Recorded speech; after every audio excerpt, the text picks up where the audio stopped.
Evaluation question 1. In what way does your media text use, develop, or challenge forms and conventions of real media text? For our A2 Media course, we were asked to produce a promotional package for a new film to include a teaser trailer, magazine front cover, and film poster.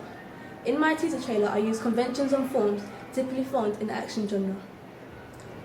As you can see, that's my poster, magazine, and my teaser trailer. During post-production, I designed a production logo that would appear at the beginning of my trailer. Many professional trailers will have production logos such as Universal and Sony, and therefore I decided to adopt this in my trailer in order to make it appear more professional. There's my logo. A common feature found in action teaser trailer is that the pace and tempo of the sound used is fast and dynamic. This is an element that I adopted in my trailer. I use an up-tempo beat during the scenes when the characters are in movement, with another character following another character, to add to the tension and mood of the trailer. The intensity of the beat increased during the scenes when the main character increases pace, again creating anticipation and tension. I added a sound effect at the end of my trailer to be under a minute at the end of my trailer when the release date appeared to give an effective climax to my teaser trailer. I wanted my trailer to be under a minute and consist of quick, short scenes in order to keep the audience engaged. During the editing stages, I made the majority of my clips shorter in order to achieve the pace that I wanted for my teaser trailer and to accompany the sound that I used. While researching action teaser trailers, I found that many of them told the story through fights, explosives involving big budget stunt scenes to show the conflict between the characters. As I was unable to achieve such scenes due to the expense and high-tech equipment needed to produce these scenes, I decided to add a feeling of suspense to my trailer in order to give an audience an understanding of my trailer. I used the point of view shot and a close-up at the beginning of my trailer to portray the relationship between the two characters and highlight the tension between them. I felt that this would be a good way to indicate the relationship and their role in the trailer. There's the shots. The location of my teaser trailer was an important aspect. Most professional action films are set in the city, and this is reflected in most action teaser trailers that show scenes that involve urban cities with office buildings and streets. This is a convention that I adopted in my teaser trailer. The first shot of my teaser trailer was located in London, which pans across the city building, establishing the location of my trailer. As you can see, it's the first shot there. Other locations in my teaser trailer included office buildings, where I used a wide shot to show the agent outside the buildings, and low angle and high angle shot as the main protagonist was running up the stairs inside the building, as you can see.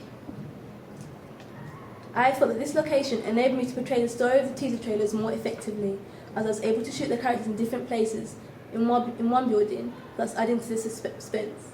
For example, in a particular scene shot inside the building, as the lift closed with the main character inside it, I cut to a shot of the agent bursting through the back door and then back to the main character.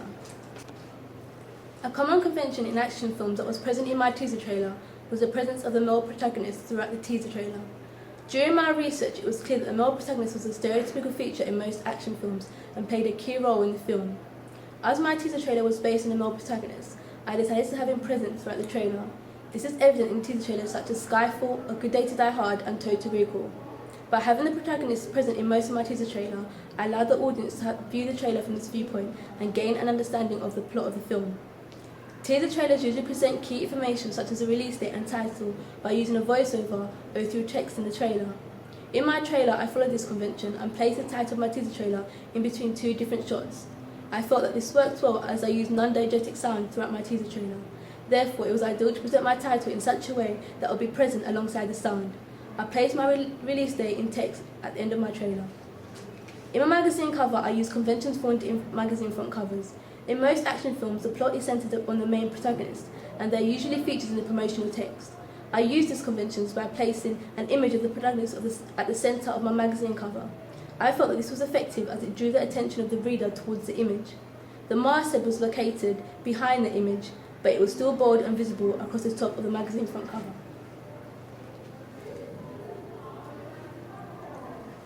As seen in the Total Film magazine covers, the main image is commonly located in the masthead, which suggests that the magazine has a well-established customer base and it will be recognizable to the customers. This layout appealed to me as it enabled the image to be striking and stand out on the cover. Furthermore, in most professional action films, the main protagonist is a well-known actor. Therefore, by having him as the main image, this attracts the readers attractive readers, and in relation to my cover, by placing the protagonist as the main image, my audience would be familiar with him, and this would further their interest. My magazine cover has a house style of black, white, and yellow. In the magazine covers that I analysed, they had a visible house style that complemented the text and images. I decided to use a particular house style on my magazine cover because I wanted to achieve a similar, consistent look found in professional magazine covers. The background of my magazine cover was quite dark, therefore I used brighter colours to the text, such as white. I edited the main heading to make it look more effective. I wanted my magazine covers to reflect the elements found in professional magazine covers. Therefore, I had a barcode at the right-hand side of my cover and the issue date and price at the top of the magazine cover. A convention that I use in my film poster that is seen in professional film posters is that I place the name of the main actor across the top of the film poster. This is visible in the I'm a Legend film poster and Salt poster. In both occasions, the actor is well known, and this is used as a persuasive device to attract the audience's interest.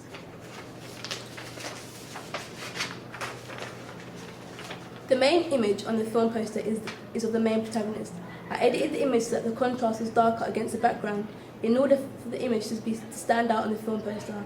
Furthermore, I felt that this gave the image a more mysterious and tense feel, and it worked well alongside the lighter background.